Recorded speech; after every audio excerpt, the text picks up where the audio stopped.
Hello and welcome to the second episode of this series for movie night, where I look at a bunch of superhero films and uh, decide whether or not I think they're any good or if they appeal to the core nature of being a superhero film. Blah blah blah.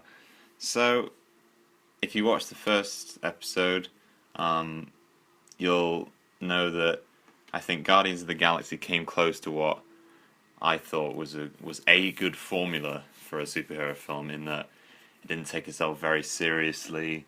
It was purely focused on being entertaining, rather than kind of, I suppose, prolific. Um, and I think that works well for superhero films because if you think about it, superheroes in general are a bit of a you know childish, cartoonish medium, which, as I said, and I'd like to use this kind of episode, I suppose, to reiterate that I don't think this is the only way you can make a superhero, or the only way you can make superheroes interesting in general. I just think this is a good way to do it. Just because it's much easier to do it this way. It's much easier to get the required effects. I think what's important to remember is choose your characters well. Batman. It makes sense for Batman to be all kind of, for his films to be a bit darker and stuff. But as we might look on to later, it doesn't work so much when you pick people like Superman or people like or stuff like that. So to avoid going off on further a tangent, this is Super is not a Marvel or DC film. As I mentioned in the previous episode, we weren't just going to be doing those. And I think this is a really good other way to do a superhero film.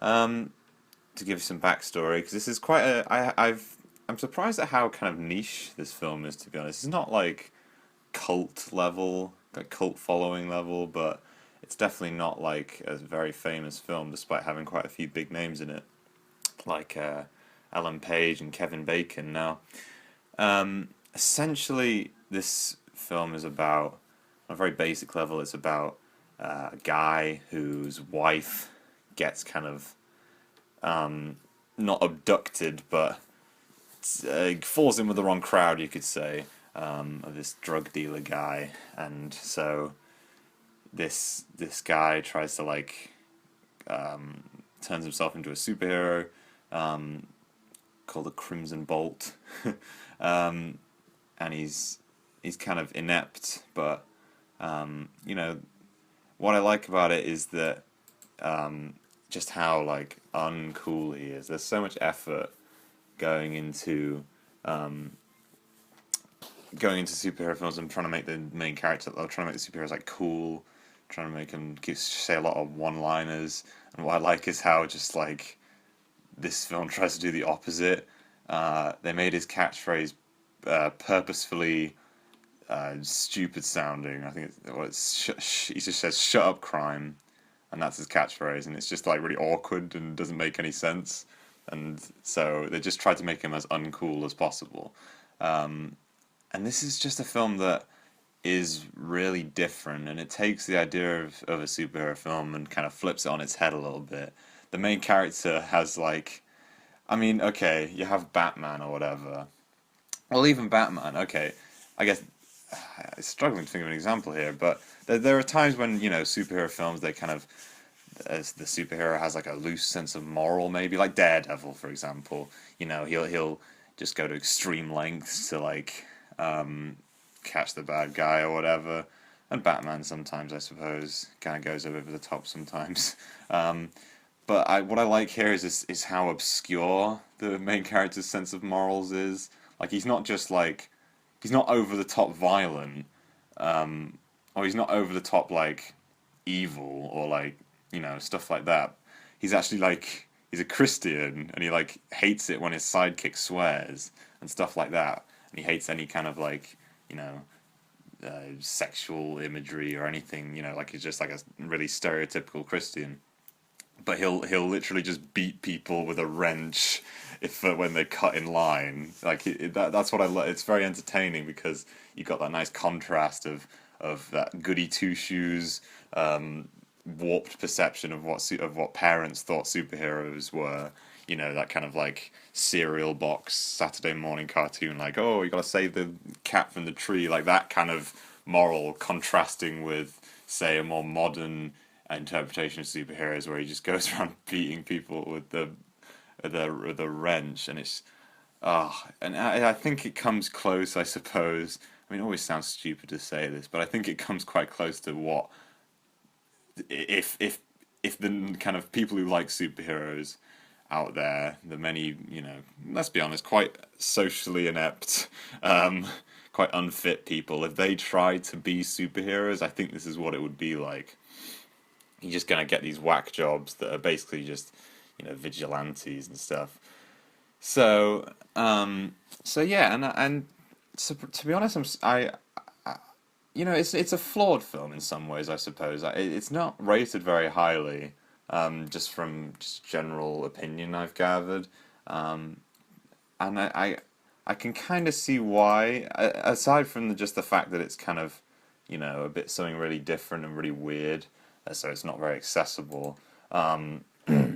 It's there's a few kind of nitpicks I have with it. The kind of well, Ellen Page is in the film, and she plays a very similar character to what she plays in a lot of other films. Um, but I mean, apart from that, I can't really think of many things wrong with it. The the ending is a bit kind of conformist compared to what the rest of the film is, I suppose you could say. Um, but I mean, apart from that, I can't really think of much wrong with it. The problem with these types of films is when you get really experimental like this, and it's not overly experimental, but it's something very different.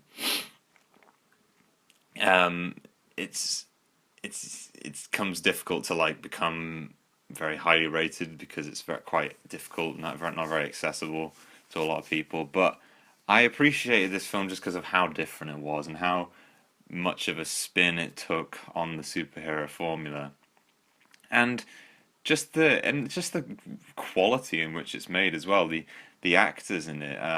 I talked to Ellen Page. Ellen Page. Yes, she plays similar characters to what she's played in others, but she's still kind of just and really entertaining to watch on screen. She's just got that good stage presence, screen presence, I suppose. Rainn Wilson, I think, is a bit of an underrated actor. I know he's not exactly unknown, but he is not in a huge amount of stuff. You probably know mostly from The Office, the American version. And I think he just plays this kind of character really well as well, just kind of that socially awkward and kind of weird, slight sociopath type character really well. But I think my highlight was actually Kevin Bacon, and it's a shame that Kevin Bacon recently has been attached to not so great, acting roles. I feel kind of sorry for him, to be honest, but this and Tremors, that they show how capable Kevin Bacon is as an actor, just because of, well, first of all, because of how different the roles he plays are. If you think about his role in Tremors compared to his role in this, he's really good at both. He's really good at playing that kind of a kind of, I suppose, dumb but good-hearted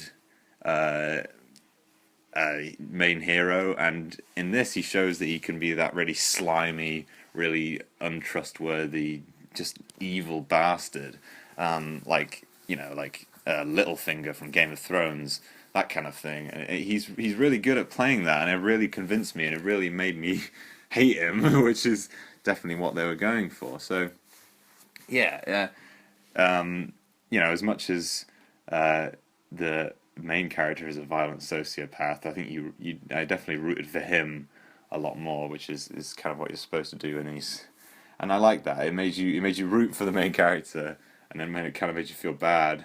I'm not going to spoil the ending, but he gets, people around him get hurt. He goes around beating people up for no real reason, no good reason. But Pixar's golden rule of storytelling is that you admire someone for trying more than for their success. And in this sense, he's trying to make a difference. He's trying to be good. He just has a very warped perception of what good is, and he is at the end of the day trying to save his wife from a dickhead who, so you I think you do admire him for that. So yeah, I can't really recommend this film enough, to be honest, whether you like superhero films or not. If you're just sick of generally things in Hollywood being really similar, being very conformist, well, this film doesn't have any CGI in it, I can tell you that, or very little anyway. I think it used a little bit towards the end, but it's just really refreshing to see, especially a superhero film, which now have become so run of the mill. Just to see them experiment so much.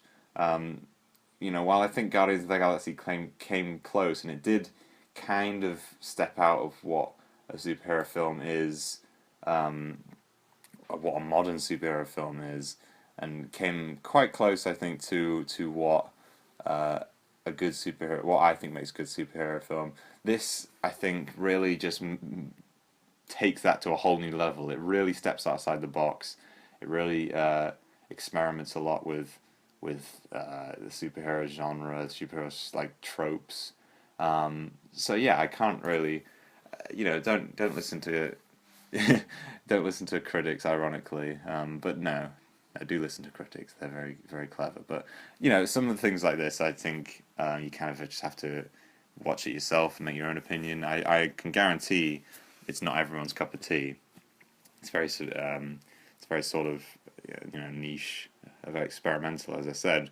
So, but personally, if you're just sick of very conformist, very very traditional films, then this is completely the film for you, because it just sidesteps so many tropes from the genre and just really takes you really unexpected through a few unexpected turns. And it's just a really just visually and engaging film, very paced very well, and just it's experimental, but it's also incredibly well made. As I said, it got a great cast, it's got great cinematography, great costume work. Feels like quite a high budget, or not a high budget, but for this kind of film, it feels quite well, just high production value. But anyway, yes, I hope I've convinced you. The next film we'll be looking at is Kick-Ass, which ironically a lot of people have compared to this film. I believe one review said it was just like Kick-Ass with an older guy. So hopefully I'll be able to display my thoughts on it in the next episode. So stay tuned.